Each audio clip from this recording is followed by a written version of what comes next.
Look, guys, there's absolutely no denying it. Super Tuesday did not go the way that we wanted it to. And if Tuesday night didn't have enough bad news, waking up Wednesday morning, I got this notice of Michael Bloomberg dropping out of the race, endorsing Joe Biden. And with Elizabeth Warren still in the race, right now is the scary part of the movie. That's for sure. That's for sure. And just to show you just how much of a shakeup this has been over the past couple days, you can see this is Bernie Sanders in sort of the teal color. Bernie Sanders there for a while, peaking after Nevada, and then really just taking a nosedive in the probabilities for the 538 prediction model. And then going down even more with Pete Buttigieg dropping out and endorsing Joe Biden, and Amy Klobuchar doing the same. Just really, it wasn't very good. You can see here now Joe Biden is the favorite in terms of the being most likely to come into the convention with a plurality. Bernie Sanders only having an 8% chance of being able to outright win the majority. Now, of course, that does mean that he still has a chance of coming in with the plurality of delegates. But in all honesty, guys, at this point, I think the real question is, are we able to get to that plurality? I think at this point, the majority question, will we be able to come into the convention with the majority? I, it's going to be, it's pretty unlikely. I don't think that we're completely down and out. I think, especially when you look at the delegate counts as they're coming in, we're seeing that with Bernie Sanders' relatively large win in California, we were definitely hoping for more. But with Michael Bloomberg and Elizabeth Warren not making viability in California, we are getting a pretty big chunk of delegates out of California. And so the delegate math at the end of Super Tuesday probably will be relatively similar. But, the media narrative coming out of this is clearly Joe Biden doing really, really well. And if there's one thing that we learned out of Super Tuesday and the sort of results coming out, it is that earned media and media narrative is king. You looked at the exit polls, you looked at the numbers coming out of things, anywhere between like 30 to 45% of voters made up their mind in the last few days. So what were they looking up? They were going online, and what did they look up? They saw all this stuff about all this positive coverage of Joe Biden. They turned on MSNBC, they turned on CNN, and they made up their mind based on that super, super positive coverage coming out of South Carolina and coming out from all these just endorsement. I live in Virginia, and basically every single state politician, just everybody all at once endorsed Joe Biden. It was a serious establishment, just they absolutely wanted to stop us. And the reason why, of course, this is such a there's such bad news when it comes to especially Michael Bloomberg. If you look here at the morning consult numbers, Joe Biden is the number one second choice for Bloomberg supporters anyway. And when you combine that with an endorsement, they're basically, a lot of them are going to go over to go over to Joe Biden, much in the same way, by the way, when it comes to Pete supporters. Because, if you look here with the morning consult numbers, we were thinking, well, hold on, maybe some of the Pete supporters will go over to Bernie Sanders. Now, I talked about in my last video how even if they broke up evenly, or even if a slight edge went over to Bernie Sanders, it was actually still bad for Bernie Sanders because of, when it came to viability in the various states.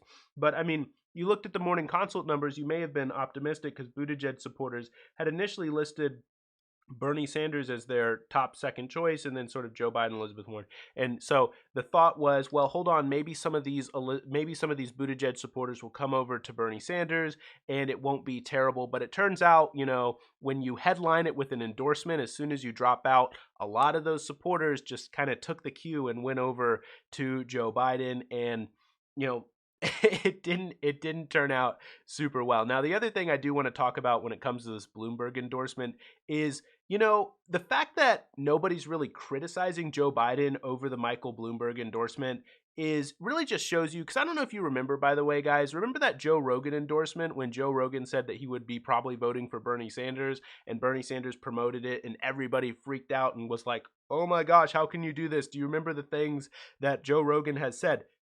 Guys, Michael Bloomberg has said way worse. Michael Bloomberg has done way worse. When it comes to Michael Bloomberg, by the way, it's not just words. Because with Joe Rogan, guys, it was just him talking, just talking on his podcast, and he said some politically incorrect things. And you can criticize him for that. You can criticize some of the things that he said and say, hey, look, that wasn't in good taste. Some of which he's apologized for.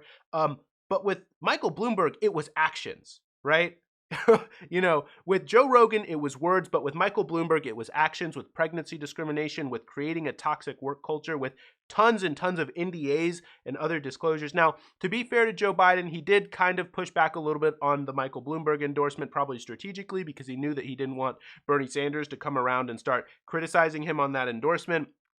But regardless, I think that just the fact that that isn't getting more criticism just does show you the media bias. And I think that that's actually one of the really important lessons coming out of Super Tuesday, which is just how difficult it is for an insurgent candidate to win, because as I mentioned earlier, media narrative is so important. And so without like a clear alternative, just an alternative just set of institutions, it's going to be really difficult for the progressive movement to make any kind of real and entrenched gains when you have so many voters who make up their mind in the last minute.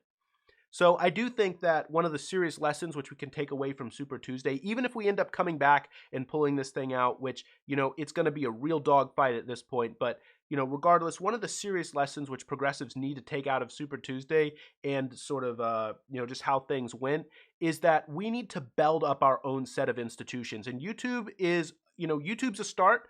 There's a lot of great progressive YouTube channels. I'm sure a lot of you guys follow a number of them. But we need to do more. I know Nathan J. Robinson has been talking about finding investments for actually setting up like a leftist cable news show, which would be absolutely crazy. But we need to set up our own alternative set of institutions if we want to be able to challenge the establishment in any kind of long-term way. I think that that's one of the serious lessons coming out of this thing. Now, the other thing I want to talk about real quick is, Pete Buttigieg endorsing Joe Biden. Now, I know this was a few days ago, but, one of the things that I realized, especially when looking at the coverage from the Bloomberg endorsement, is that, Pete Buttigieg endorsed Joe Biden when, if you'll remember, Joe Biden voted against protections for gay rights when Bernie Sanders voted for it. What does that tell you?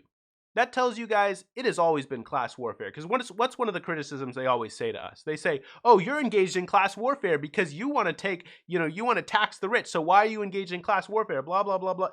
It's always been class warfare. That's the secret. It has always been class warfare.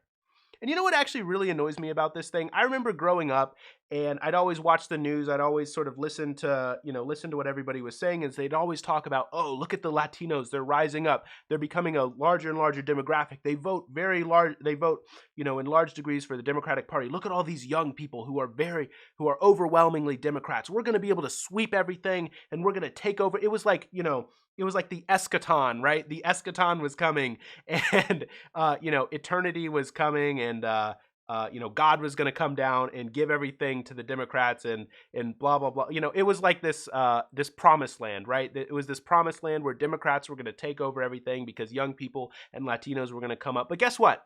We're here. Young people are here. Latinos are here. And guess who they're behind? Bernie Sanders. And guess what you said to us? No.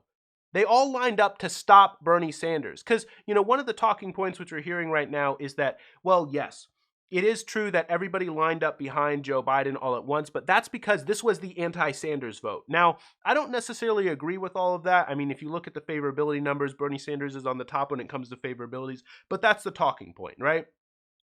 And what that means is that at least in those people's minds, the people making that talking point, they never cared about young people, about Latinos rising up and having their own say in democracy. The only thing that they cared about was having token people, token young people, token Latinos, token minorities, token gay people in order for us to take power for them.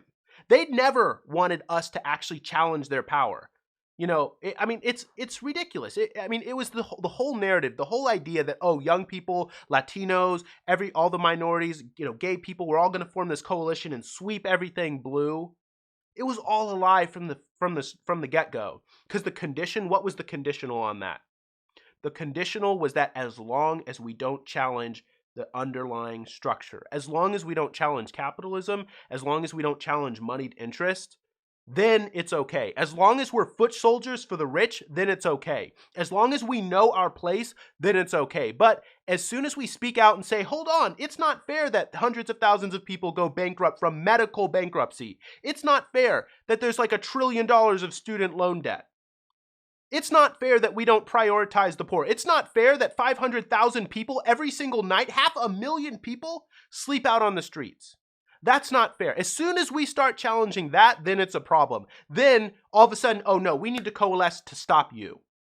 They want to stop us. Joe Biden, you know what Joe Biden does? Joe Biden went around, he was mocking young people. Joe Biden was underwriting our struggles. He was saying, oh, if you have economic struggles in your life, then that's your fault. No serious consideration about the issues. No serious considerations about the fact that he and his neoliberal buddies were the ones who caused those economic issues. They were the ones who gave us those bad choices. Because what's the criticism? Oh, well, you chose to take on that student debt. You chose to get all that credit card debt, et cetera, et cetera. But they never admit to the fact, but they are the ones who gave us the shitty options in the first place. They never admit that. So then they turn around and gaslight us saying, well, why are you thinking this way? I mean, it's the definition, it's the epitome of a toxic relationship, right?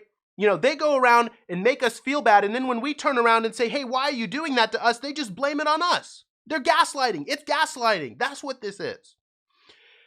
And, it really, really does upset me. But you know what I realized, guys? I was, when I get really upset about things, what I do to calm down is I listen to philosophy. I was at the gym, I was listening to a philosophy lecture, and you know what I realized though?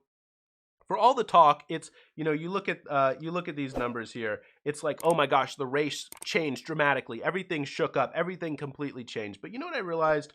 Nothing really changed.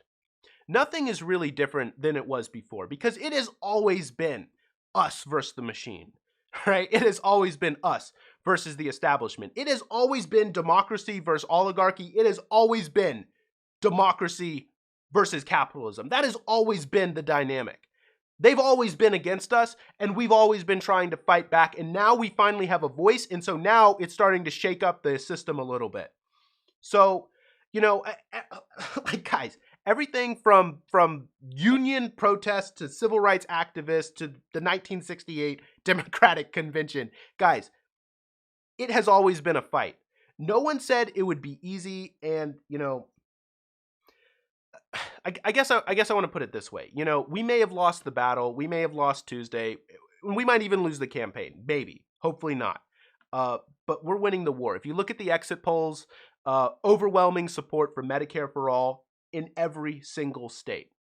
We're winning the war, guys. We're winning the war. We may lose the battle, but we're winning the war. In the long run, we got this thing. And by the way, that's not to say that Bernie Sanders doesn't still have a shot. He has a shot, but it's going to be hard. It's going to be a dogfight. And I think some of the pivots which Bernie Sanders has been making clear contrast when it comes to Social Security, making clear contrast when it comes to the Iraq War, making clear contrast about just how craven the establishment is against Bernie Sanders. I think that, he has a real chance. Bernie Sanders needs to make the electability case.